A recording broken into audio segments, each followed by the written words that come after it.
I had been feeling bad for months, singing with the group and just feeling like, God, I got an ulcer, I got some horrible pain in my stomach, and I just developed this tolerance for pain because I was so incredibly busy.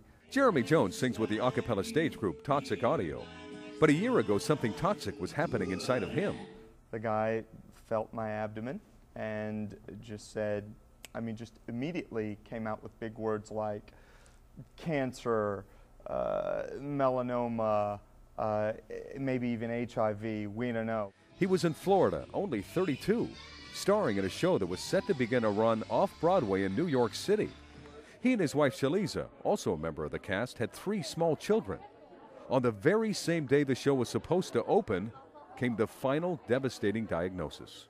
I was diagnosed with non-Hodgkin's lymphoma, and at the time it was stage 3, which was pretty far along. I think there are 4 stages. The show suddenly went dark. We were really caught off guard by the cancer situation because Toxic Audio was on the upswing. Everybody was catching on to us. We were so in our prime of our lives. We had, 3 young children. It's the last thing you would expect at this stage of your life, young, healthy, and we were in denial about it because Jeremy had been so healthy. An aggressive program began. He kept in contact with the group as he went through painful chemotherapy and other cancer treatments.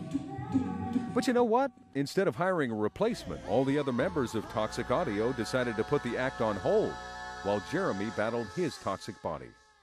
The thing is, when Jeremy got sick, Jeremy is the glue to me that keeps it all together.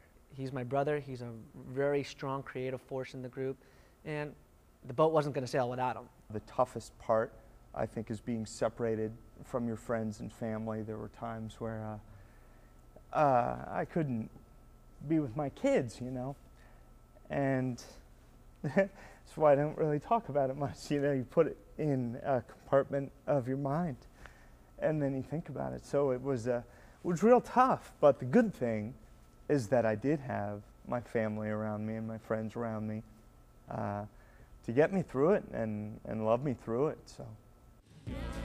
And 1 year later,